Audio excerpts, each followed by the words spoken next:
Tu ne sais pas. Souligner cette phrase, s'il vous plaît. Tu ne sais pas. Tu dissocies, mais tu ne sais pas que ce n'est pas vrai. Que la réalité est tout autre. Bien-aimés, nous avons une grande capacité de passer à côté de la vérité. Une grande capacité de penser le contraire de la vérité.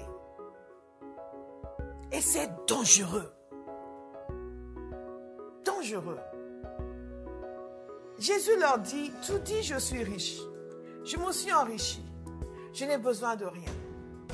Évidemment, habitants de la Laodicée, grande ville, extrêmement riche, cette église aussi, contrairement à Smyrne, à l'église de Smyrne, cette église aussi est riche, elle est prospère. Et ces gens se fient à leur bénédiction matérielle. Donc à cause de leur bénédiction matérielle, ils estiment que spirituellement tout va bien. Et Jésus dit c'est tout le contraire. Bien-aimés, nous vivons encore cela aujourd'hui. L'église de Laodicée, c'est aujourd'hui. C'est nous, c'est beaucoup de chrétiens qui estiment que la bénédiction matérielle montre qu'ils sont approuvés par le Seigneur. C'est beaucoup de chrétiens qui, dès que la bénédiction matérielle vient dans leur vie, deviennent tièdes, perdent leur zèle, cessent d'être obéissants, cessent d'être à fond dans les choses de Dieu, cessent de courir, cessent de servir, cessent d'avoir le même empressement qu'ils avaient avant pour le Seigneur. Ils deviennent quelqu'un de respectable, ils deviennent quelqu'un d'important parce qu'ils sont riches, ils ont une belle carrière, ils ont leur entreprise réussie, ils sont maintenant quelqu'un, maintenant ils ont changé de voiture, maintenant ils n'ont besoin de rien, ils n'ont plus besoin d'honorer comme ils honoraient avant parce que non, tout va bien. Jésus dit, tu n'as pas compris. Ta richesse, ton progrès matériel, ta bénédiction matérielle n'a aucune valeur à mes yeux. Ce que moi je vois quand je te regarde, je vois quelqu'un qui est malheureux. Je vois quelqu'un qui est misérable. Je vois quelqu'un qui est pauvre. Je vois quelqu'un qui est aveugle et qui est nu.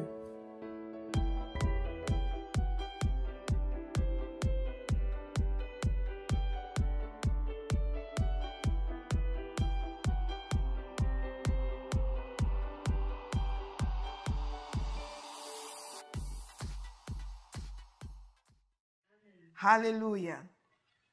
La parole de Dieu nous dit dans 1 Corinthiens 9, verset 24, « Ne savez-vous pas que les concurrents dans le stade courent tous, mais qu'un seul remporte le prix? Courez de manière à le remporter. » Dans cette vie chrétienne bien-aimée, nous sommes dans une course. Nous sommes tous chrétiens, nous allons à l'église, nous assistons au culte, nous nous levons pour prophétiser, pour danser, pour chanter, et nous courons tous. Mais tous ne vont pas remporter le prix, malheureusement. Et l'apôtre Paul voulait que les Corinthiens le comprennent. Il a dit, courez de manière à remporter le prix. Courez de telle sorte que vous aurez votre récompense à la fin de votre vie. Courez de telle sorte que votre vie sera agréable à Dieu. En écrivant à Timothée, nous avons étudié ce passage, il souligne encore la nécessité de vivre d'une certaine manière, de servir Dieu d'une certaine manière, afin d'obtenir la récompense. Et ce que nous voyons dans ce qu'il dit, le soldat, l'athlète, ce sont les qualificatifs qu'il donne aux chrétiens, nous font comprendre que la vie n'est pas en lit de rose. On s'allonge et tout va bien. Nous sommes chrétiens, donc par conséquent, il faut que nous soyons égayés en continu. Nous pouvons vivre comme nous voulons, parler comme nous voulons, agir comme nous voulons, et tout va bien toujours se passer. Ce n'est pas vrai. Nous servons le Seigneur, il n'y aura jamais de contretemps. Tout doit être favorable à chaque fois. Ce n'est pas vrai. Il parle d'un soldat, parce qu'un soldat est quelqu'un qui est aguerri. Un soldat est quelqu'un qui est engagé. Un soldat est quelqu'un qui est prêt pour la bataille. Un soldat est quelqu'un qui ne fuit pas devant la bataille. Un soldat est quelqu'un qui ne peut pas déserter. Il n'y a rien de pire dans l'armée que d'être un déserteur. Il vaut mieux mourir sur le champ de bataille que de déserter. Un soldat est quelqu'un qui a des valeurs. Un soldat est quelqu'un qui défend son pays, qui défend le royaume qu'il représente. Un soldat est quelqu'un qui est prêt à tout affronter afin que les valeurs de sa nation puissent triompher. Nous sommes les soldats de Christ. Nous sommes censés le servir. Et le servir de façon vaillante. Le servir de telle sorte que toutes ces valeurs triomphent dans notre génération. Nous ne sommes pas là pour le confort personnel, pour le bien-être personnel, pour que je me sente bien. Oui, Dieu agit, Dieu bénit. Nous nous sentons toujours bien. C'est extraordinaire comment nous nous sentons bien, nous les chrétiens. Et c'est devenu presque une drogue. Il faut que nous nous sentions bien à chaque fois. Dès qu'il y a le moindre inconfort, nous sommes prêts à déserter. Mais l'inconfort est nécessaire dans la formation de soldats. Pourquoi il y a si peu de généraux parmi les chrétiens? Pourquoi il y a une masse de chrétiens qui sont juste là, année après année, des années de vie chrétienne, mais très peu n'émergent parce qu'ils ne sont pas prêts à subir les rigueurs de la formation de soldats.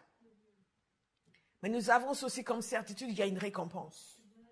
Il y a une récompense. Et bien aimé, il y a une récompense à la fin de nos vies, mais il y a une récompense dans notre vie ici sur terre. Parfois, quand vous êtes en communion avec le Seigneur, le niveau de sa présence, de sa grâce qui déverse sur vous, vous êtes là, si les gens comprenaient à quel point il est bon d'accepter tout pour le Seigneur. Parce que ce Dieu vous récompense avec sa présence. Il vous récompense avec son amour. Quand Dieu témoigne de sa fidélité, qu'est-ce que vous allez faire? Juste, vous êtes effondré. Vous êtes là, et la première chose qui sort de vous, c'est qu'est-ce que je peux faire pour toi, Seigneur? Est-ce qu'il y a quelque chose que j'ai négligé? Ce n'est pas, oui, mais moi et le Seigneur, c'est entre nous, et je fuis les responsabilités, je fuis les services, je suis paresseuse, je ne veux pas m'engager, mais je pense que c'est entre le Seigneur et moi. Non, vous ne connaissez pas le Seigneur, parce que celui qui connaît le Seigneur, il ne demande qu'une chose, faire plus pour lui, le servir encore plus. Vous vivez une telle présence de Dieu que tout ce que vous voulez, c'est en quoi je peux te servir? Est-ce qu'il y a quelque chose que je devais faire que j'ai raté? Est-ce qu'il y a quelque chose que je devais faire pour toi que j'oublie? Ça sort de vous spontanément. Vous lui dites, Seigneur, est-ce que tu as une mission pour moi? Vous n'avez pas encore fini ce qu'il vous a donné, mais vous en demandez d'autres. Dis, tu peux pas me demander ce que tu veux. Ça, c'est la marque de quelqu'un qui connaît le Seigneur. Bien aimé, il y a une récompense. Il y a une récompense. Jésus a dit que celui qui le sert le suit. Et que celui qui le sert, le Père l'honorera. Et cet honneur, vous le vivez déjà ici sur terre. Vous le vivez ici sur terre. Il y a une qualité dans votre relation avec le Seigneur. Quand Dieu vient vous dire ce qu'il pense de vous, qu'est-ce que vous allez faire? Demandez encore plus de travail. C'est ce qui se passe. Quand vous fuyez encore, vous n'avez, ça c'est trop, on ne peut pas me demander ça. Vous ne le connaissez pas encore. Je vous le dis avec tout l'amour qui est dans mon cœur. Parce que quand on le connaît, c'est lui qui doit nous dire stop, stop, stop, stop. Parce qu'on a tellement envie. Parce que quand vous le connaissez, il y a une dimension de communion avec le Seigneur. Et vous dites, Seigneur, tu n'arrêtes pas de donner. Tu n'arrêtes pas de bénir. Vous êtes gêné. Ça, c'est une parole pour quelqu'un ce matin parce que ce n'est pas dans mes notes. Vous êtes gêné. Puis il dit, Seigneur, tu n'arrêtes pas de donner. Et moi, à quoi je sers ici? À quoi je sers? Il faut que je te serve à quelque chose. Quand on le connaît, on n'est pas en train de demander encore plus, Il y a encore un sujet, il faut que je dise vite avant qu'il soit. Non, vous êtes là, mais demande-moi quelque chose, donne-moi du travail, donne-moi quelque chose à faire pour toi. Bien-aimé, Dieu nous récompense. Celui qui le sert, le Père l'honore. Ici sur terre, vous pouvez vivre cet honneur du Seigneur. Il y a une façon dont Dieu va vous parler, vous savez qu'il vous valorise, vous êtes là, mais... Et c'est vous qui lui rappelez toutes vos fautes. Vous lui dites, c'est pas juste ce que tu fais, c'est pas juste de m'aimer comme ça, c'est pas juste de m'honorer comme ça. Mais tu te rends pas compte que je suis pas aussi bien que ce que tu penses. Je vous révèle un secret ce matin. Vous entrez dans ces dimensions où c'est vous qui dites, mais Seigneur, pourquoi une telle grâce? Regarde, je suis pas aussi bien que ça. Vous dites, mais regarde, j'ai fait ça, et j'ai fait ça, et j'ai fait ça. Tu n'as pas vu pourquoi tu dis toutes ces bonnes choses sur moi?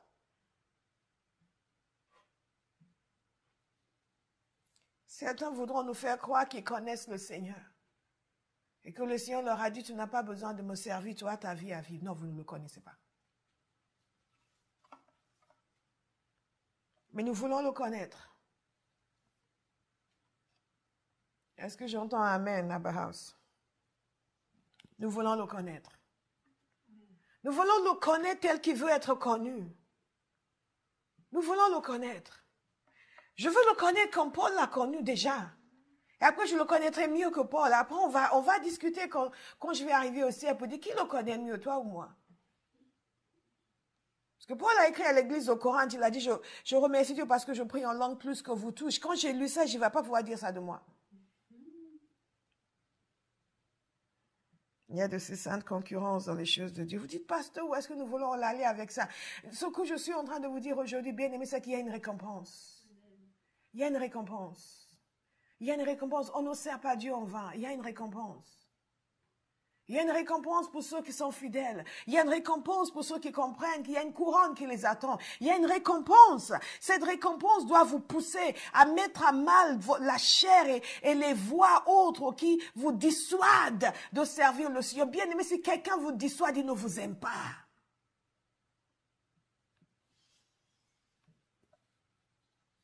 Moi, je dis aux parents, vous n'avez rien de mieux à désirer pour vos enfants que qu'ils aiment profondément le Seigneur et qu'ils le servent avec toute leur existence. Toute leur existence soit consacrée à Dieu. Là, vous avez réussi. Vous avez un enfant qui aime le Seigneur, qui le sert avec tout son être. Félicitations, vous avez réussi. Vous venez me dire, moi j'ai un enfant, il est médecin ici, mais il n'est pas encore au Seigneur. Bien aimé, il y a encore du travail. Nous ne sommes pas impressionnés par les choses du monde, nous sommes impressionnés par les choses d'en haut. Regardez avec moi dans Apocalypse chapitre 3, au verset 14. Écrit à l'ange de l'église de Laodicée. Voici ce que dit l'Amen, le témoin fidèle et véritable. L'auteur de la création de Dieu. Je connais tes œuvres. Je sais que tu n'es ni froid ni bouillant. Si seulement tu étais froid ou bouillant. Ainsi, parce que tu es tiède et que tu n'es ni froid ni bouillant, je vais te vomir de ma bouche.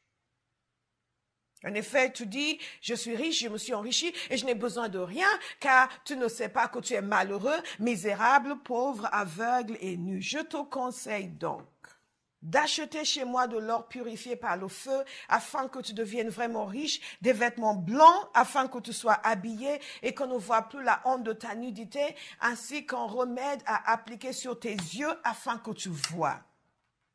Moi, je reprends et je corrige tout ce que j'aime. Et donc du zèle et repens-toi. Voici, je me tiens à la porte et je frappe. Si quelqu'un entend ma voix et ouvre la porte, j'entrerai chez lui, je souperai avec lui et lui avec moi. Le vainqueur, je le ferai asseoir avec moi sur mon trône. Tout comme moi aussi, j'ai vaincu et me suis assis avec mon Père sur son trône. Que celui qui a des oreilles écoute ce que l'Esprit dit aux églises. Est-ce que nous pouvons tous le déclarer 3 fois? Dites-le à votre voisin. Que celui qui a des oreilles écoute ce que l'Esprit dit aux églises. Thank you, Lord. Thank you, Lord. Thank you, Lord. Thank you, Lord. Et nous voyons qu'il y a une récompense pour le service du Seigneur. Et bien aimé, le fait de savoir qu'il y a une récompense pour le service du Seigneur va beaucoup vous encourager. Nous le servons parce que nous sommes sauvés pour servir, parce que nous lui devons tout. Nous sommes débiteurs de Dieu. Même s'il n'y avait pas de récompense, nous le servirons. Mais en même temps, il veut que nous sachions qu'il y a une récompense. Il veut que nous gardions nos yeux sur cette récompense. Et dans la méditation sur ces églises auxquelles Dieu s'adresse, nous voyons ce que Jésus pense réellement de l'église. Nous voyons ce que Jésus pense de l'église. Parce que beaucoup d'entre nous, nous ne pensons pas que Jésus ait des opinions sur l'église. Nous pensons que parce que nous sommes sauvés par la grâce, il nous trouve merveilleux. Mais nous ne sommes pas sauvés par la grâce parce que nous sommes merveilleux, plutôt parce que Jésus est merveilleux. Et donc, nous sommes sauvés et nous vivons pour lui, nous le servons. Et il vient de temps en temps, en fait, généralement, il vient souvent nous ausculter et nous dire exactement ce qu'il pense. Pour nous aider à nous organiser, pour nous aider à nous remettre en selle, afin que nous puissions être parmi les vainqueurs. Je vais être parmi les vainqueurs. Et il vient et il nous donne des situations différentes. Et en regardant l'histoire de ces églises, il y a des situations différentes. Et nous, en tant qu'église, nous devons regarder ces situations et voir ce qui nous correspond. Pour comprendre ce que Jésus pense de nous. Pour comprendre ce qu'il pensera de nous si nous devions aller dans ce sens. Et en tant qu'individu également, nous parlions à la prière à 6 heures l'autre jour de ceux qui sont des sardiens au sein de l'église, qui ont l'air d'être vivants mais ils sont morts. Nous ausculter aussi individuellement pour nous poser la question, comme l'a fait ma fille Gloglo, est-ce que je suis vivant? Je veux croire que quelqu'un est en train de se laisser ausculter par la parole de Dieu. Et dans le cas de Laodicée, je prends Laodicée avant Philadelphie parce que je veux que nous terminions sur une note positive. Et dans le cas de Laodicée, c'est encore une église sur laquelle Jésus n'a rien de bon à dire. Et cette église, Laodicée, est accusée des choses très graves. Et ces choses sont... Et Jésus utilise parfois ici et là en jeu de mots, parce qu'on va voir ce dont cette église est accusée. Et ce qu'il faut savoir, c'est que la ville de Laodicée, les caractéristiques de la ville sont reprises dans les accusations qui sont lancées contre cette église. Et cette ville de Laodicée était une ville de très grande envergure, extrêmement riche, en grand centre financier et en grand centre bancaire. Et il nous a dit que cette ville était tellement riche qu'à un moment donné, elle a été détruite par un tremblement de terre. Et Rome a proposé de l'aide et les citoyens ont dit, nous n'avons pas besoin de votre argent, nous avons de quoi faire. Et d'eux-mêmes, ils ont rebâti leur ville. Pour vous dire que c'est un endroit de grande opulence. C'était aussi un endroit qui avait un centre médical important. Notez attentivement ce que je vous dis. Un centre médical important, une école médicale, une école de médecine, et qui était connue pour les traitements pour les yeux et pour les oreilles. Vous allez voir la pertinence de cela dans quelques instants. Ils étaient connus pour les remèdes, pour les yeux et pour les oreilles. C'était aussi un centre de fabrication de vêtements. Ils avaient d'ailleurs une espèce de tunique qui était très connue. Et j'ai trouvé une entreprise turque qui porte le même nom que le nom de cette tunique qui était bien connue à l'époque. C'est la Trimita. Une tunique. Et parce qu'ils avaient de la laine, une laine noire extrêmement riche et opulente. Cette ville était donc une ville de grande envergure, de grande renommée, connue pour beaucoup de choses. Et c'est très facile, lorsqu'on est dans un certain climat, de prendre l'atmosphère de l'endroit où nous sommes, que ces esprits agissent aussi à l'intérieur de l'Église. La richesse, l'opulence, le luxe, et une certaine autosuffisance. Une ville qui a refusé l'aide de Rome dit, nous pouvons tout faire nous-mêmes, nous pouvons rebâtir, nous avons l'argent pour tout. Nous avons ce qu'il nous faut. Nous n'avons besoin de rien. Nous n'avons besoin de personne. Et donc Jésus est venu s'adresser à cette église. Il a dit, il s'est adressé à cette église comme le témoin fidèle et véritable. Vous ne pouvez pas douter de ce que je vais vous dire parce que je suis le témoin fidèle et véritable. Je suis l'Amen. Je suis qui a utilisé pour Dieu, titre de Dieu. Je connais tes œuvres. Je suis l'auteur de la création de Dieu, le commencement de la création de Dieu dans certaines traductions. En d'autres termes, je suis la personne la mieux qualifiée pour venir m'adresser à toi. Et je viens te dire ceci, je connais tes œuvres. Bien-aimés, nous avons vu cela, nous pouvons maintenant cesser de l'entendre parce que nous avons entendu 7 fois déjà ou 6 fois, c'est la 6e fois, je connais tes œuvres. Mais bien-aimés, il y a tellement de choses que les gens font en cachette, ils pensent que parce que vous ne connaissez pas. Vous ne savez pas, mais Dieu connaît nos œuvres. Il sait quelles sont les conversations que nous avons en secret. Il sait quelles sont les attitudes que nous avons dans nos cœurs. Ce que nous disons aux autres, c'est une chose. Parfois, on est étonné parce que on a dit quelque chose de logique, mais les gens n'ont pas suivi. Mais Dieu n'a pas permis qu'ils suivent parce que Dieu connaît nos œuvres. Et nous sommes même vexés en dépit du fait que nous savons nous-mêmes que nous n'avons pas raison. Mais nous pensons que la logique que nous leur avons présentée est suffisante. Mais Dieu connaît nos œuvres. Et parfois, vous ne savez pas pourquoi, mais vous êtes juste mal à l'aise avec quelqu'un. Vous essayez à tout prix d'aller vers vous êtes mal à l'aise. Parce que il n'y a rien en apparence. La personne semble être bien, la personne semble, mais vous n'êtes pas à l'aise. Parfois, c'est l'Esprit de Dieu qui vous alerte parce qu'il connaît leurs œuvres. Et en peu de temps, vous allez découvrir des choses. Jésus connaît nos œuvres. Et il leur dit ceci. Je sais que tu n'es ni froid ni bouillant. Si seulement tu étais froid ou bouillant, ainsi parce que tu es tiède et que tu n'es ni froid ni bouillant, je vais te vomir de ma bouche. Ça, c'est une phrase terrifiante. Parce que nous avons l'impression, et beaucoup de gens l'enseignent, que vous êtes chrétien, vous avez une garantie éternelle. Ces gens sont chrétiens et Jésus a dit, je vais te vomir de ma bouche. Parce qu'ils sont tièdes. Qu'est-ce que Jésus a aimé? Rien.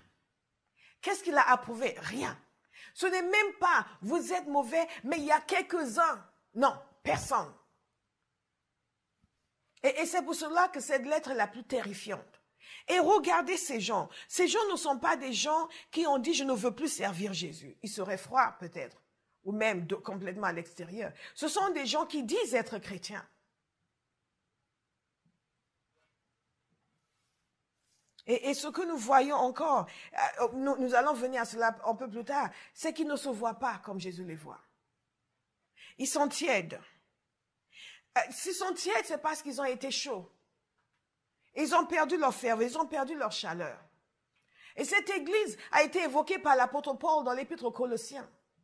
Il a évoqué la lettre envoyée à Colosse. Il a demandé que cette lettre soit lue aussi par ceux de Laodicée. Et on ne voit pas vraiment qu'il y ait eu un problème quelconque à l'époque. Mais 30 ans plus tard, Jésus écrit à cette église.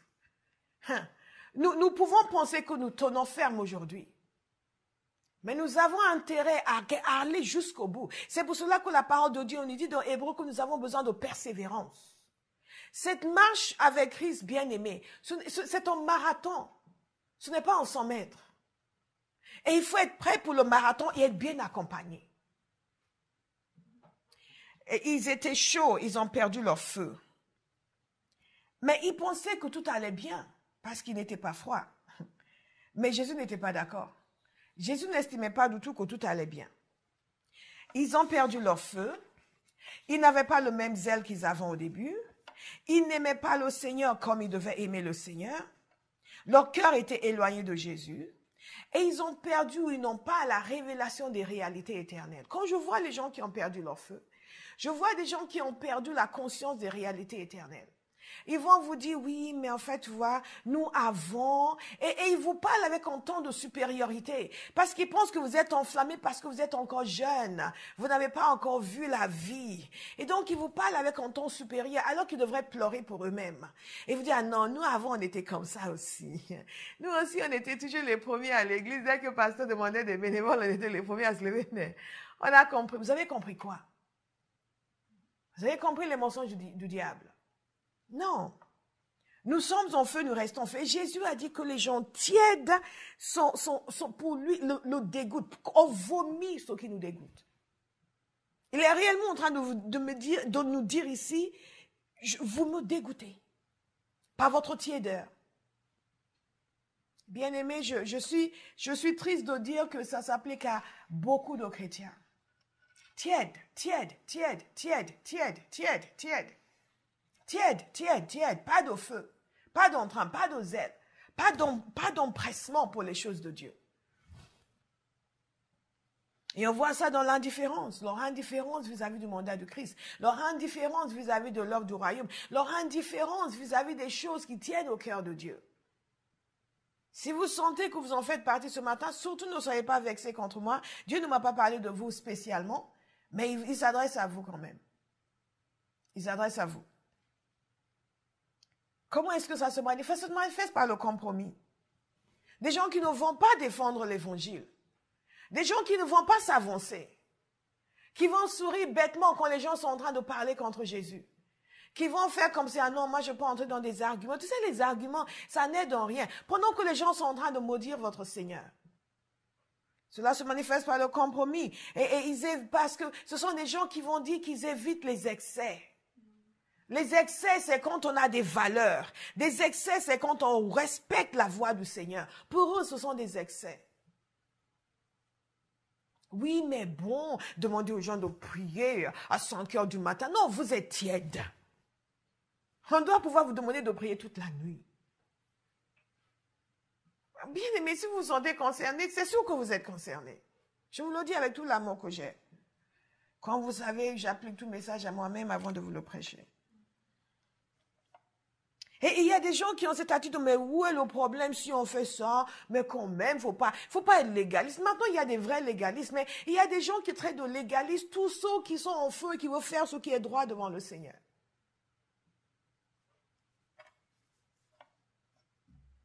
Ils n'ont pas le zèle pour les disciplines spirituelles. La prière est pénible. C'est pénible de leur demander ceci. Tout sacrifice est pénible. Tout est pénible. Ils veulent tout argumenter, ils veulent tout négocier. Ils sont d'accord avec rien. Oui, mais pourquoi ceci? Oui, mais moi j'estime que... Mais oui, mais non! Vous savez, quand on a le zèle, on est facile à vivre. On est tellement au feu pour le Seigneur. On n'est pas là à argumenter sur tout, discuter sur tout, discourir sur tout. Ça, c'est des gens qui sont tièdes. Parce qu'on perd du temps sur des choses inutiles. Bien-aimé, Jésus dit qu'il n'aime pas la tiédeur. Parfois, vous regardez les gens, ils louent le Seigneur avec tout leur cœur. Il y a quelqu'un à côté qui les regarde avec beaucoup de dignité, qui sourit gentiment. Quelqu'un de tiède.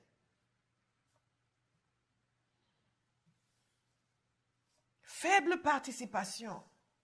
On ne peut pas compter sur eux pour quoi que ce soit. Ils ont toujours une raison pour ne pas être disponibles. Ils ont toujours quelque chose. Oui, mais nous avons nos vies. Mais quelle vie vous avez? Quelle vie? Celle qui était en train de mourir quand elle a débarqué à Bauhaus? Celle qui était dispersée dans tous les sens quand elle a débarqué à Bauhaus? Celle que personne n'aurait achetée pour 1 euro quand elle est venue à Christ? Elle est tout d'un coup devenue plus importante que l'œuvre de Dieu? Mais chaque semaine où je vais à l'église, je m'adresse à Barras et tous ceux qui nous suivent. Je veux une grâce, je veux une bénédiction, je veux une parole. Ah, j'ai une prophétie. Oh, la parole était puissante aujourd'hui. Et au moment où je dois servir, j'ai ma vie. Comme quoi, l'église ne me sert à rien. Je dois m'occuper de ma vie. Et la parole, et les enseignements, et tout ce qui est déversé dans votre vie. Tiède, tiède. Malheureusement, bien-aimé, après toutes ces années, j'ai vu beaucoup de gens perdre leur feu. Beaucoup de gens devenir tièdes. Beaucoup de gens devenir tièdes. Pour diverses raisons. Parfois, ce sont des circonstances de la vie. Ce sont les défis, ce sont les problèmes, ce sont les attaques de l'ennemi. Et les gens, après, ont une rancune dans leur cœur contre Dieu. Seigneur, pourquoi tu as permis que ça m'arrive? Et ils deviennent tièdes. Mais la tiédeur, bien-aimé, manifeste un manque d'honneur pour le Seigneur. Il ne mérite pas mon enthousiasme. Mais quand vous avez rencontré Pierre, vous pensiez à lui toute la nuit. Vous l'appelez toute la journée, sauf qu'il a fermé son téléphone. Il a dit, je t'aime Cécile, mais ça fait beaucoup de ces coups de fil. Là, et il méritait toute votre attention. Un manque de patience pour le royaume de Dieu. La tiédeur, bien-aimé, éloigne les gens de Jésus. Parce que les gens pensent que nous sommes de vrais chrétiens. Et quand ils voient notre façon d'agir, notre manque d'engouement pour ce Dieu que nous disons servir, notre incapacité à nous tenir fermes pour lui, à nous lever pour lui, notre comportement qui n'est guère différent de la leur, de leur, ils se disent, ouais, mais si c'est ça être chrétien. Si c'est ça être chrétien. Il y a certains pays où ils sont farouchement anti-chrétiens aujourd'hui parce qu'ils regardent le monde occidental, ils disent que l'Occident est chrétien. Et quand ils voient le style de vie, les valeurs, ils disent, mais ces chrétiens sont horribles. C'est la vérité. Alors, ça c'est de l'extérieur. Maintenant, regardez des gens qui vous connaissent personnellement, qui nous connaissent. Et ils voient nos vies et ils se disent, c'est ça être chrétien. La tiédeur éloigne les gens du Seigneur parce que nous donnons l'impression d'être vrais, alors que nous ne le sommes pas. Vous savez, celui qui est froid, pourquoi Jésus préfère la tiédeur à la froideur à la tiédeur? Parce que celui qui est froid, on sait qu'il est froid. Il n'y a pas de mensonge. Ce n'est pas comme l'église de Sardes qui semble être vivante, mais en fait qui est morte. Là, il y a beaucoup d'hypocrisie. Et bien aimé, il y a trop d'hypocrisie dans l'église. Trop d'hypocrisie. Trop d'hypocrisie. Il y a trop d'hypocrisie. Les gens ne sont pas vrais. Les gens ne sont pas tels qu'ils paraissent être. Les gens ne sont pas vrais. Beaucoup d'hypocrisie.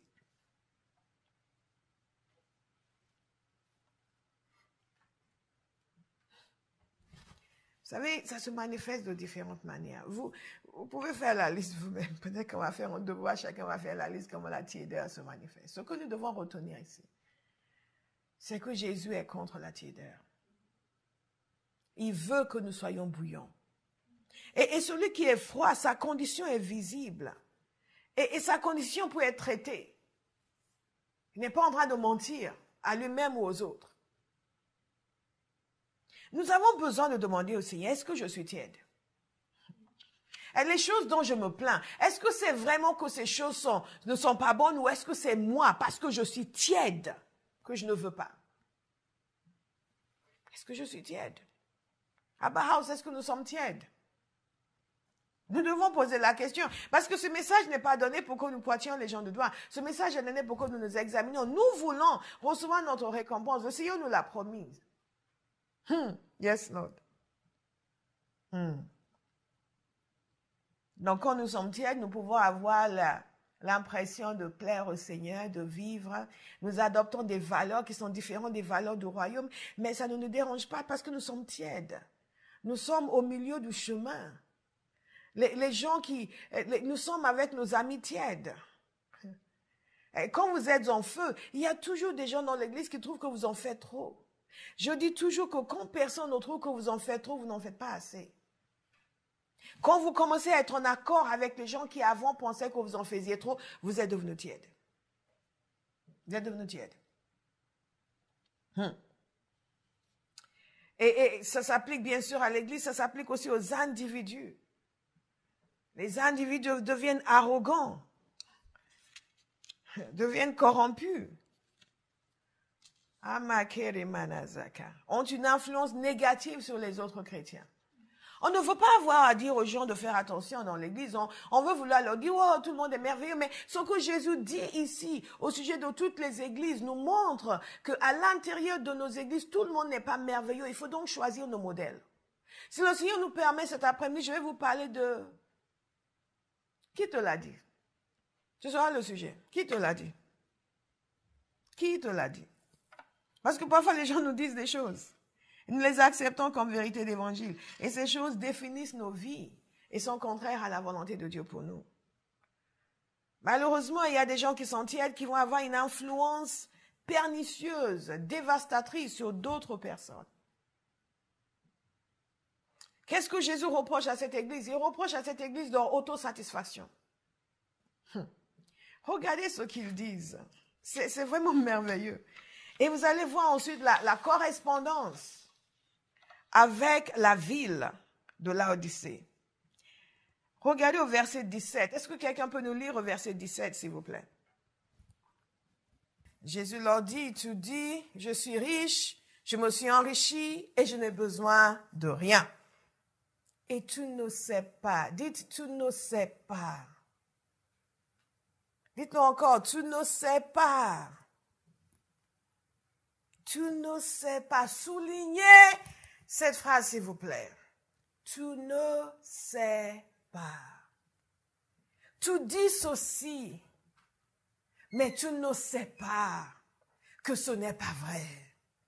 Que la réalité est tout autre. Bien-aimés, nous avons une grande capacité de passer à côté de la vérité. Une grande capacité de penser le contraire de la vérité. Et c'est dangereux. Dangereux. Jésus leur dit, tu dis je suis riche, je me suis enrichi, je n'ai besoin de rien. Évidemment, habitants de la Laodicée, grande ville, extrêmement riche, cette église aussi, contrairement à Smyrne, à l'église de Smyrne, cette église aussi est riche, elle est prospère. Et ces gens se fient à leur bénédiction matérielle. Donc, à cause de leur bénédiction matérielle, ils estiment que spirituellement, tout va bien. Et Jésus dit, c'est tout le contraire. Bien-aimés, nous vivons encore cela aujourd'hui. L'église de Laodicée, c'est aujourd'hui. C'est nous, c'est beaucoup de chrétiens qui estiment que la bénédiction matérielle montre qu'ils sont approuvés par le Seigneur. C'est beaucoup de chrétiens qui, dès que la bénédiction matérielle vient dans leur vie, deviennent tièdes. perdent leurs ailes, cessent d'être obéissants, cessent d'être à fond dans les choses de Dieu, cessent de courir, cessent de servir, cessent d'avoir le même empressement qu'ils avaient avant pour le Seigneur. Ils deviennent quelqu'un de respectable, ils deviennent quelqu'un d'important parce qu'ils sont riches, ils ont une belle carrière, ils ont leur entreprise réussie, ils sont maintenant quelqu'un, maintenant ils ont changé de voiture, maintenant ils n'ont besoin de rien, ils n'ont plus besoin d'honorer comme ils honoraient avant parce que non, tout va bien. Jésus dit, tu n'as pas compris. Ta richesse, ton progrès matériel, ta bénédiction matérielle n'a aucune valeur à mes yeux. Ce que moi je vois quand je te regarde, je vois quelqu'un qui est malheureux. Je vois quelqu'un qui est misérable. Je vois quelqu'un qui est pauvre. Je vois quelqu'un qui est aveugle et qui est nu. Et donc Jésus dit, wow. Je ne sais pas si vous voyez le décalage entre leur vision et la vision du Seigneur, entre leur pensée et la pensée du Seigneur, entre leur réflexion et la réflexion du Seigneur, entre leurs critères et les critères du Seigneur. Ils disent, je suis riche, ils se félicitent au lieu de pleurer. Ils sont corrompus par leur argent, notez cela. Donc, ils n'ont plus la soif pour Dieu comme ils avaient avant. Ils ont de l'autosatisfaction, ils ont cédé à la tromperie de la richesse. Jésus lui-même en a parlé. Ils sont fiers d'eux-mêmes.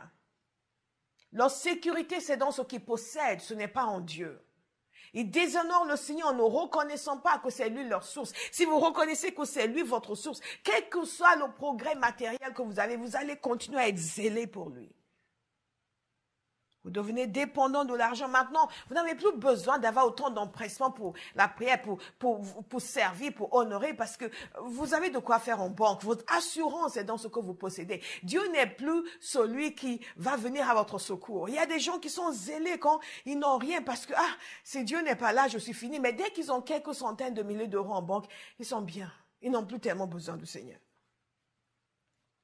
Et ils ne vont pas se repentir. Pourquoi? Parce qu'ils ne voient pas. Bien-aimés, nous devons demander au Seigneur, ouvre mes yeux. Quelqu'un veut le dire ce matin, ouvre mes yeux. Ouvre mes yeux. Ouvre mes yeux, Seigneur. La troisième chose dont ce que Jésus leur reproche, c'est l'aveuglement. Il dit, tu ne sais pas. Donc, ils ne voient pas qu'ils sont malheureux. Ils ne voient pas qu'ils sont misérables. Ils ne voient pas qu'ils sont pauvres. Ils ne voient pas qu'ils sont nus. Disons, nous, on est bien. On a tout ce qu'il nous faut. C'est exactement à l'image de l'église de Laodicée. Ces esprits qui étaient sur l'église qui étaient sur la ville sont venus sur l'église. C'est cette autosatisfaction. Cette ville qui disait, on a tout ce qu'il nous faut, on a besoin de personne. Et cette ville. Et l'église a le même fonctionnement, le même raisonnement. On n'a besoin de rien ni de personne. On est bien. Mais même Dieu, on n'en a pas besoin. Là, on est bien. La crainte de Dieu a disparu. L'aveuglement, incapacité de voir ce que Dieu voit.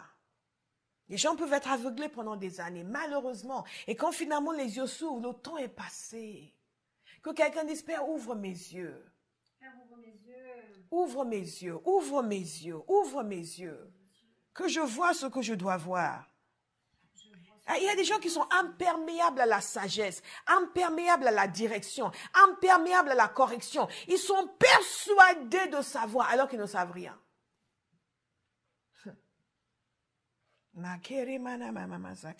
Persuadé que tout va bien. On a tout, on est riche, on n'a besoin de rien. Oui, quand on est pauvre, on prie beaucoup. Ah Seigneur, il nous faut une salle. Mais donc quand on a 5, on appelle des réunions de prière à 6 heures. Mais pourquoi encore? Tout va bien. Il n'y a pas le feu. Jésus dit, vous êtes misérables, vous êtes pauvres, vous êtes aveugles et vous êtes nus. Quand notre sens de notre valeur est lié à ce que nous possédons, ça devient grave, très très grave. Nous ne pouvons pas nous humilier devant Dieu. Dès lors, nous n'avons pas un besoin qui nous accable. Mais Dieu cherche des gens à qui il peut donner l'abondance et qui ne vont jamais dépendre de ce qu'ils possèdent, mais qui vont continuer à dépendre de celui qui les possède. Jésus leur dit qu'ils sont malheureux, misérables, pauvres, aveugles et nus. Et qu'est-ce qu'il leur dit de faire? Il leur dit de se repentir. Regardez ce qu'il leur dit. Le Seigneur, il a une façon très imagée de communiquer les choses.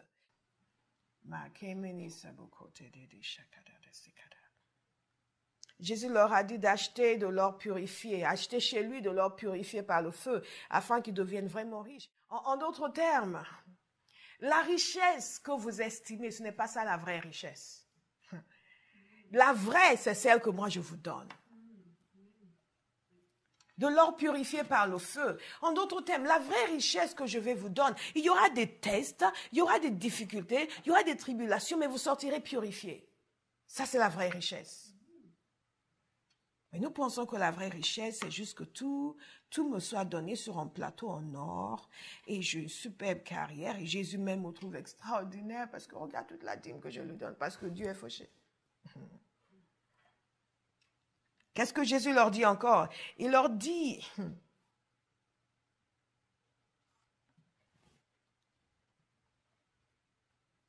je te conseille donc d'acheter chez moi de l'or purifié par le feu afin que tu deviennes vraiment riche, des vêtements blancs afin que tu sois habillé et qu'on ne voit pas la honte de ta nudité. Donc en réalité, il dit, reviens à moi.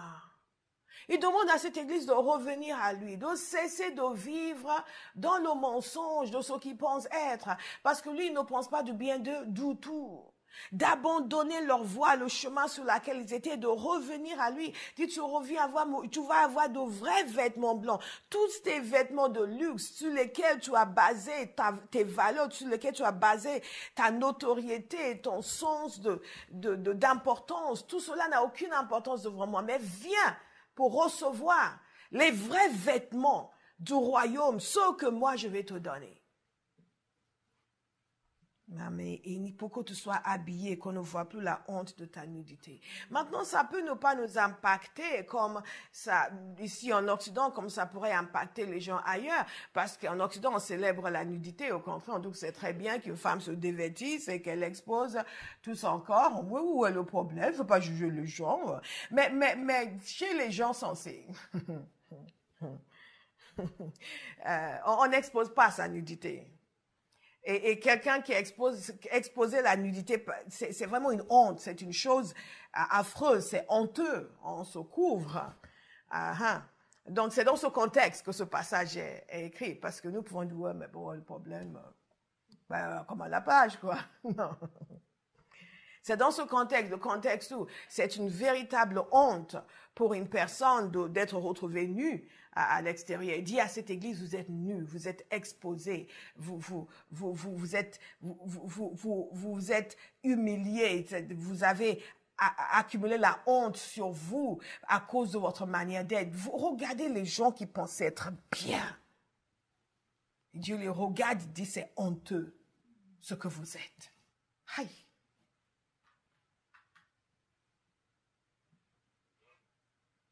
Rien que ce décalage doit nous inviter à la réflexion et à la prière. Et nous ne voulons pas être l'église de Laodicée. Parce qu'il y a des églises à qui Jésus a reproché une immoralité grave, beaucoup de choses. Mais ici, il leur reproche leur tiédeur. Leur autosuffisance, leur orgueil, l'aveuglement. Et il veut les revêtir de vêtements de justice, de vêtements de droiture, de vêtements de pureté, de vêtements d'honneur, de vêtements de droiture. Et il leur dit aussi de venir à lui pour acheter. Et la troisième chose, c'est ceci. Et c'est très intéressant. Rappelez-vous, cette ville était une ville connue pour ses vêtements. Mais Jésus leur disait non, il y a quelque chose de mieux. Toutes ces choses matérielles sur lesquelles vous basez votre confiance n'ont aucune valeur. Moi, je vous donne les vrais vêtements. Et il leur dit également, je te conseille donc d'acheter chez moi un remède à appliquer sur tes yeux, afin que tu vois. Parce qu'il leur reproche l'aveuglement. Donc, il veut leur ouvrir les yeux. Dis, viens à moi. Et moi, je vais t'ouvrir les yeux. Viens. Je vais te montrer ce que tu es censé voir. C'est vraiment un encouragement pour nous. Où que nous soyons dans notre marche avec le Seigneur, nous ne sommes pas obligés de vivre dans l'aveuglement. Et si nous vivons dans l'aveuglement, c'est que nous l'avons choisi. Parce que Jésus dit, viens. Même aux Laodicéens, il leur dit, viens. Viens prendre un remède. Et vous qui êtes connus pour vos remèdes, parce que c'est une ville qui est connue pour ses remèdes pour les yeux, n'est-ce pas? Mais ce sont des remèdes pour les yeux physiques. Il y a d'autres remèdes pour les yeux spirituels. Dis, moi, je vais te donner cela. C'est vraiment intéressant de voir à quel point Jésus continue d'utiliser des images pour nous parler. Je ne sais pas ce qu'il utilisera comme image s'il parlait à l'église de Paris aujourd'hui, mais je sais que c'est extraordinaire comment il utilise des images pour nous permettre de bien saisir ce qu'il est en train de nous dire.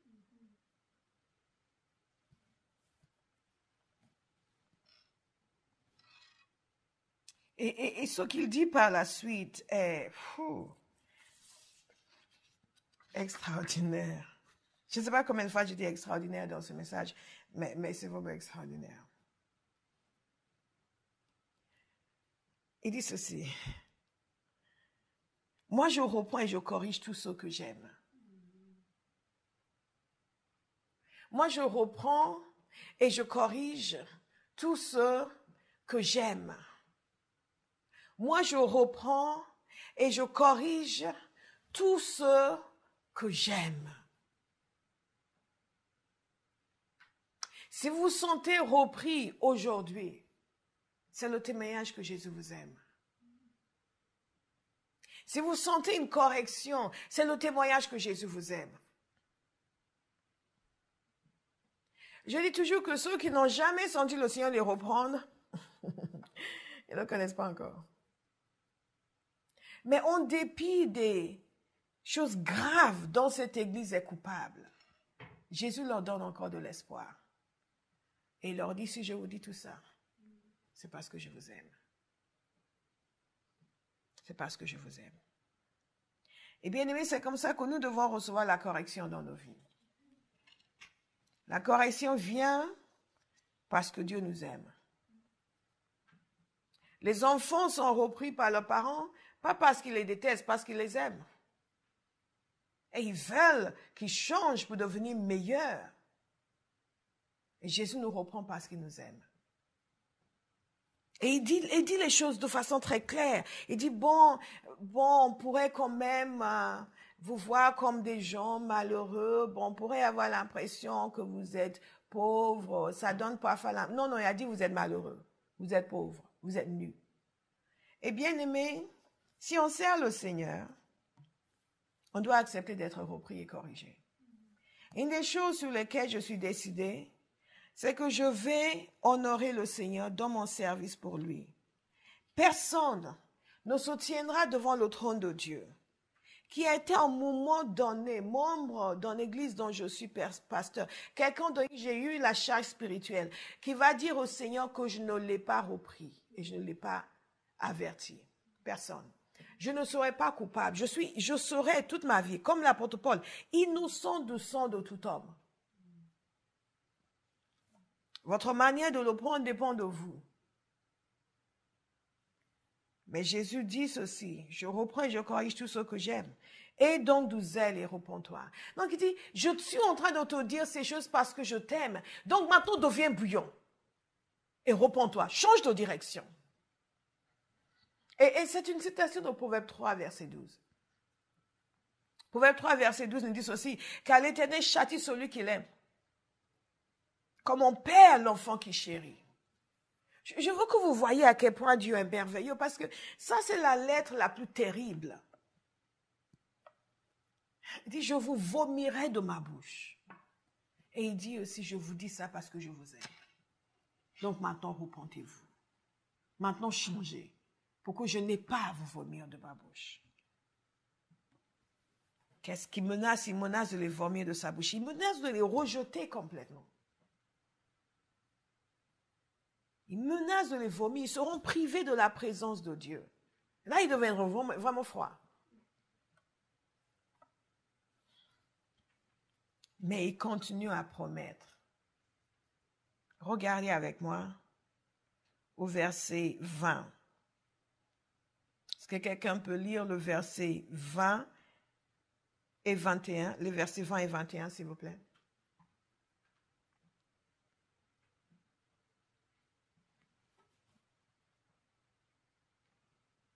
Mhm, mhm, mhm, mhm, mhm. Alléluia. Amen. Vous savez, souvent, quand on fait l'évangélisation, on dit aux gens, Jésus se tient à la porte et il frappe. Mais en fait, il ne parle pas aux gens qui ne le connaissent pas. Il parle à son église. Et Jésus se tient à la porte et il frappe, c'est qu'ils l'ont exclu. Et donc, il vient pour dire, laissez-moi entrer de nouveau. Et il vient, il frappe. Il frappe, il demande l'attention. Il demande d'être reçu. Si je viens, je me tiens à la porte et je frappe. En d'autres termes, tout ça, c'est un avertissement. Recevez-moi de nouveau. Il dit, celui qui va me laisser entrer, wow, je vais dîner avec lui et lui avec moi. Et vous savez, le souper ou le dîner, c'était pour eux, à cette époque, c'était le repas de la journée où on a fini le travail, on n'est plus pressé. Donc, on va s'installer, on va prendre son temps. C'est l'image que Jésus donne ici. Il vient pour rester. Il vient pour un séjour durable. Il ne vient pas juste pour donner une parole et s'en aller. Il dit, laissez-moi entrer. Je vais m'installer chez vous. Je vais dîner avec vous. Vous allez dîner avec moi. Nous allons avoir la communion. C'est une invitation à la communion. C'est une invitation à l'intimité. Est-ce qu'il y a quelqu'un aujourd'hui qui va dire, oui, j'accepte cette invitation. Oui, j'accepte cette invitation, Seigneur. J'accepte cette invitation. J'accepte cette invitation. Seigneur Jésus, j'ouvre la porte. On va dîner ensemble. Tous les jours. Amen. Tous les jours. Je demeure avec toi, tu demeures avec moi. Nous devenons inséparables. Et cette invitation à la communion est lancée dans un contexte de tiédeur. Il donne la menace, mais il donne aussi la promesse. Il donne la promesse. Qu'est-ce qu'il leur dit encore? Écoutez, servez le Seigneur, c'est bon. C'est bon, regardez. Le vainqueur, celui qui va vaincre l'indifférence, celui qui va vaincre l'autosuffisance, celui qui va vaincre l'amour de l'argent, celui qui va vaincre la tiédeur, celui qui va continuer à être zélé, qui va continuer à le servir avec tout son cœur. Qu'est-ce qu'il va obtenir? Je le ferai asseoir avec moi sur mon trône. Come on, Abraham. Hey! Tout comme moi aussi, j'ai vaincu et me suis assis avec mon Père sur son trône. Manifestement, ça n'a pas de sens pour vous parce que vous regardez juste, ah oui, on va asseoir sur son trône. Father, grant revelation. Amen. Father, grant revelation. Grant revelation. Hey, Father, grant revelation. Ikama. Le jour où vous allez comprendre ce passage, vous allez me harceler. Vous dites, pasteur, regardez-moi, est-ce qu'il y a quelque chose à corriger? Parce qu'il faut que je plaise au Seigneur. Il faut que je fasse la volonté du Père. Il faut que je marche avec Jésus. Il faut que je le serve. Il faut que je fasse toute sa volonté. Hey! Les ceux de, oui, mais le pasteur m'a parlé, j'ai pas aimé. On dit aux gens, oui, mais même si c'était vrai, même si c'était vrai, même si c'était vrai, mais bon. On dirait, dites-moi encore, est-ce qu'il y a autre chose? Dites, parce que ça va me quitter, parce que j'ai l'intention de m'asseoir sur le trône avec Jésus. May the Lord open our eyes. Et pour que nous comprenions, il a dit de la même façon que Jésus s'est assis avec le Père sous son trône, il nous fera asseoir avec lui sous son trône. Moi, je suis candidate. Vous n'êtes pas peut-être, moi, je suis candidate. God is a good God. C'est pour cela, bien aimé, que chacun doit décider comment il va marcher avec Dieu, comment il va vivre la vie chrétienne. Ah, il y a un chant qui me vient.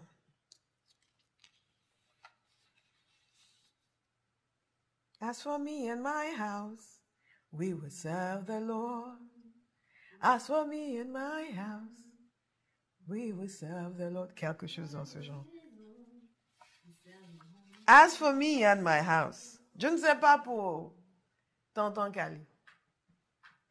Je ne sais pas pour la dame. Mais quant à moi, je servirai l'Éternel. Quant à moi, je servirai l'Éternel. Quant à moi, je servirai l'Éternel. Quant à moi, je servirai l'Éternel.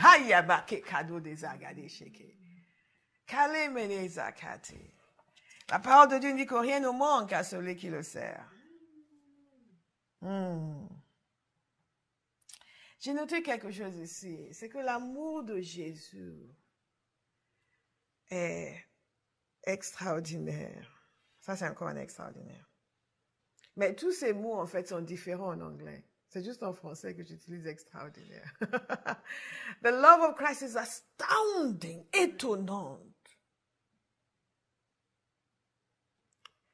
En dépit de leur tiédeur, ils s'intéressent encore à eux. Et c'est un mot d'espoir pour quelqu'un aujourd'hui. Vous êtes senti concerné par la tiédeur. Il s'intéresse encore à vous. Et dit non, je veux la communion avec toi. Je veux que tu redeviennes en feu pour moi. Je veux que tu retrouves ton zèle. C'est pour cela qu'il a dit ceci. Il a dit, repends-toi. Aie du zèle. Repends-toi. Deviens bouillon. Dites à quelqu'un, deviens bouillon. Deviens bouillant, Olive. Deviens bouillon. Le 25 devient bouillant. Deviens bouillon. Deviens bouillon. Catch fire. Catch Get fire. Get fire. Get fire. Fire. Get fire. Fire. Get fire. No, fire, fire. Amen. Nous devons être en feu. Nous ne vieillissons jamais et nous devenons calmes et tièdes. Nous devons être en feu. Non, non, non, non. Dieu ne devient pas moins honorable parce que nous sommes plus dignes. Non, non, non. Nous devons être en feu. Fire. Que quelqu'un dise fire. Fire. Set me on fire. Set me on fire. Je ne sais pas s'il y a un jour qui passe où je ne demande pas au Seigneur, Lord, set me on fire. Set me on fire. Je ne pense pas qu'il y ait un jour qui passe sans que je ne demande que je sois enflammé, en feu, zélé, zélé. Je ne peux pas être tiède. Je refuse d'être tiède. Pas question d'être tiède. Dieu mérite mon enthousiasme. Dieu mérite mon excitation. Dieu mérite mon feu. Dieu mérite mon empressement.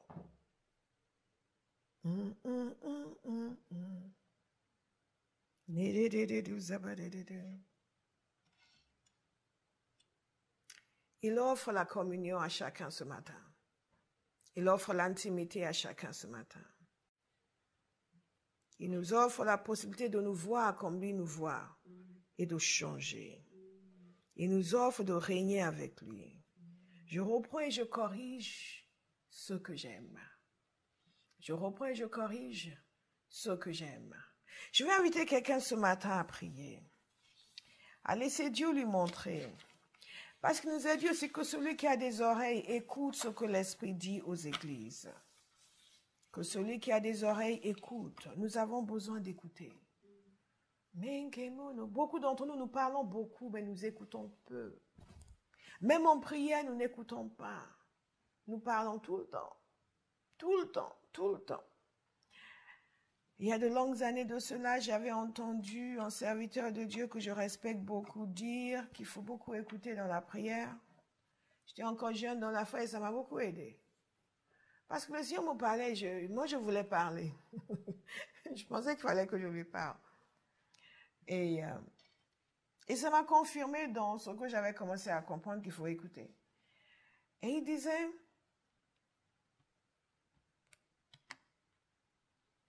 que nous ne savons rien et Dieu sait tout et nous passons notre temps à lui parler, lui dire ce que nous ne savons pas.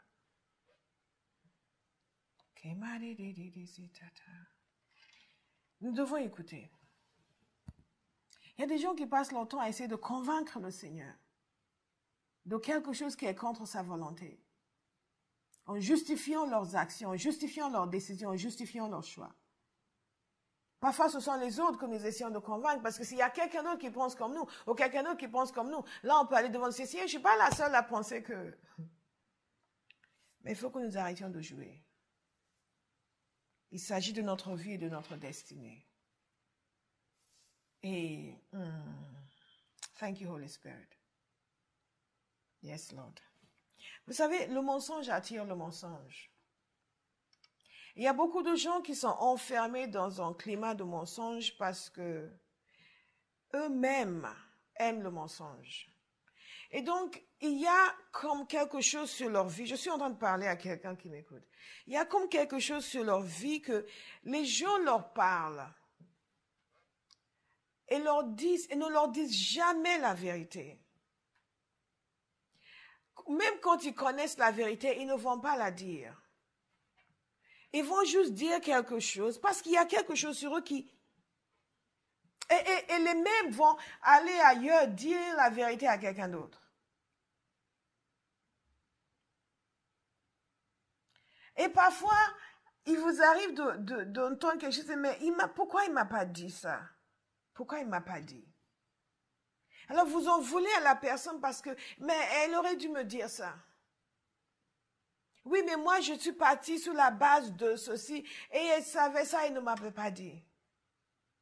Mais en fait, nous allons prier. Et vous allez renoncer à cet esprit. Vous savez, il y a des gens qui ont des choses sur leur vie qui sont tellement fortes qu'elles vont influencer quelqu'un d'autre. Vous êtes dans leur présence, vous commencez à avoir des pensées que vous n'avez pas d'habitude. Et quand vous les quittez, vous n'avez plus ces pensées. C'est quelque chose qu'il y a sur leur vie. C'est comme, ok, là vous allez comprendre, parce que j'essaie de décrire ce que je vous dis. C'est comme, parce que dans ce contexte, c'est vraiment très important. C'est comme quelqu'un qui a un esprit de rejet, qui va être rejeté partout où il va, et qui va dire tous ces gens sont mauvais. En fait, ce ne sont pas les gens, c'est l'esprit qui le suit partout. Et parfois, à cause de ce que nous avons fait, nous attirons un type d'esprit sur nous et qui nous suit partout. Quelqu'un va renoncer au mensonge ce matin parce qu'avec ces mensonges, vous avez attiré cet esprit sur vous, de telle sorte que non seulement vous vous mentez à vous-même, mais les autres aussi vous mentent. Les gens qui d'habitude n'auraient pas dit des mensonges. Et même quand ils connaissent la vérité, ils ne vous disent pas, ils s'en vont. Ça, c'est pour quelqu'un. Parce que nous sommes en plein dans « je veux voir et je veux entendre ». Et pour voir et pour entendre, il faut être libéré de l'esprit de mensonge. Parce que quand Dieu veut parler, l'ennemi aussi vient parler. Et c'est pour ça que beaucoup de gens sont convaincus de certaines choses qui ne viennent pas du Seigneur, parce que c'est quand ils étaient en train de prier que ça leur est venu. Donc ils sont convaincus que c'est Dieu qui a parlé, mais les esprits de mensonge viennent aussi quand vous priez. Quand vous êtes utilisé prophétiquement et que vous n'êtes pas spirituellement fort, vous allez donner voix aux esprits de mensonge. Parce qu'au moment où Dieu vient vous parler, eux aussi viennent vous parler. Si vous ne pouvez pas discerner pour dire non, that's not God, je rejette ça. Il y aura un mélange. Vous allez dire quelque chose, ça va être vrai, après vous allez dire d'autres choses et ce sera un mélange pas possible. Nous voulons être assainis. Nous voulons entendre le Seigneur, voir. Il nous dit de venir pour le remède, pour l'appliquer à nos yeux. Quelqu'un a besoin de remède ce matin. Si c'est votre cas, vous allez demander le remède. Vous avez besoin d'être vêtu des vêtements de la justice. Vous allez demander ce matin. Vous avez besoin de la vraie richesse qui vient du Seigneur. Vous allez demander ce matin de l'or pur, purifié par le feu. Thank you, Holy Spirit. Yes. Karemanuzokote shaka.